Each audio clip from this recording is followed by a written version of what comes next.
যদি বলতো একদিন $1,00,000 দিবে কেমন হতো? 1,00,000 টাকা দিবে তো কেমন হতো? তুমি 1,00,000 টাকা 10,000 টাকা দিবে তো কেমন হতো? 10,000 টাকা 1,000 টাকা দিবে তো কেমন হতো? আচ্ছা 1,000 টাকা দিবে বলে বাংলাদেশের মুসলমান কতজন রোজা রাখতো? 500 টাকা দিবে বলে কতজন রোজা রাখতো? একদিনে 500 টাকা কত বছর রোজা রাখতো? তো তুই 500 টাকা 100 টাকা দিলে কত মনে হয়? 100 টাকা দিলেও 1 কোটি বছর রাখতো।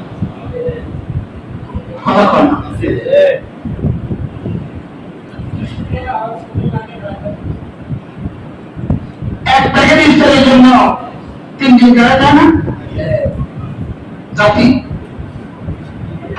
ইনশাআল্লাহ আমার মতো ইফতার ইনশাআল্লাহ জিলহজ মাসের প্রথম 9 দিন দিনের রোজা রাখবো, রাতে তাহাজ্জুদ করবো ইনশাআল্লাহ।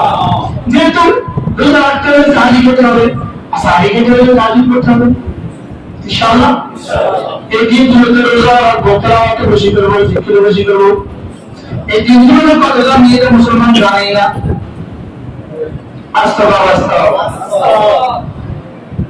কত বছর পর্যন্ত আমরা 8 দিন রাখতাম, হজের সফরে 8 দিন রাখতাম, শুধু আরাফার দিনটা রাখতাম না।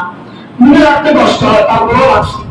আরাফার ইচ্ছে করে রাখতাম না, কষ্ট বেশি হয় কিনা। কিন্তু এই রমজানে কত হজের সফরে আমাদের মুসলিম ভাইরা আমাদের সাথে রোজা রাখছে। আমি রাখি নাই, হুজুর দেখবেন হুজুর তেমন একটা কষ্ট হয় নাই।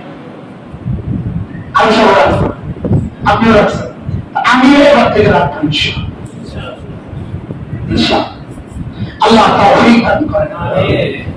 وقليل من عبادي الشكور। শুকর গুজার বান্দা কি? আমি বলবো হুজুর নফল ইবাদত করতে কোন আয়াতে বলছে? দেখেন وسارعوا إلى مغفرة من ربكم وجنة عرضها السماوات والأرض। এখানে ওয়াসারিউ এই আয়াতে কালিমাগুলো যত রকম আয়াত আছে সবগুলো নফলের কথা। হ্যাঁ ঠিক না? ওই যে কি ওয়ালা তাফালু মিন খাইরিন ইয়ালামুল্লাহ ওয়ালা তাফালু মিন খাইরিন ইয়ালামুল্লাহ। তোমরা যত কিছু করো, যত ভালো কিছু করো, আমি সব জানি। যদি ওই হিসাব কোনো মানুষকে দেখে বলে তুমি যে এই ভালো কাজ করছো আমি কিন্তু জানি, এই কথা বললে ওই কনস্টেবল কি পরিমাণ খুশি হয়? সাচ্ছে পদোন্নতির জন্য আর কিছু একদম সাচ্ছে সুবহানাল্লাহ বলে মাস্টার।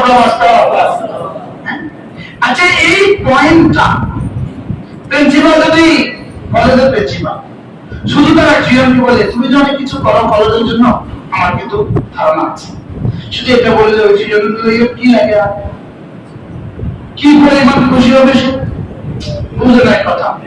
হ্যাঁ যেমন ধরেন জীবনে পার্টি একটা কাজ করছে, পার্টি কালকেও আমি করছি, কালকে হাকিম মোহাম্মদ মুজাদ্দিদ মিল্লাত আশ-শাফাঈ আল্লাহ মাহফুজা তিনি বলেন একজনের দুজন বাবুর্চি আছে। কি আছে বাবুর্চিদের জিম্মাদারি কি? আকারে চলে যাওয়া, এর বাবুর্চিদের জিম্মাদারি। দুজন বাবুর্চির মধ্যে দুজনের জিম্মাদারি পুরো আদায় করে, लेकिन একজন বাবুর্চি বসকে খানা না খাওয়ানো যায় না, বুঝলেন না? খানা কিন্তু দেয়া কিন্তু বাবুর্চির কাজ না, বাবুর্চির কাজ হলো কি করা, কাজ করে দেওয়া, কিন্তু দেয়ার জিম্মাদারি হলো কার? অন্যদের। लेकिन এই বাবুর্চিটা খানা না খাওয়ায়া কিন্তু প্রত্যেক দিন সে রান্না করার পর আবার খাওয়া পর্যন্ত অপেক্ষা করে, খাওয়া দাওয়া তারপরে যায়। এবার বলুন তো দেখি এটা কি বাড়তি ডিউটি না মেইন ডিউটি? এবার এই মালিক কোন বাবুর্চির উপর বেশি খুশি? সুবহানাল্লাহ।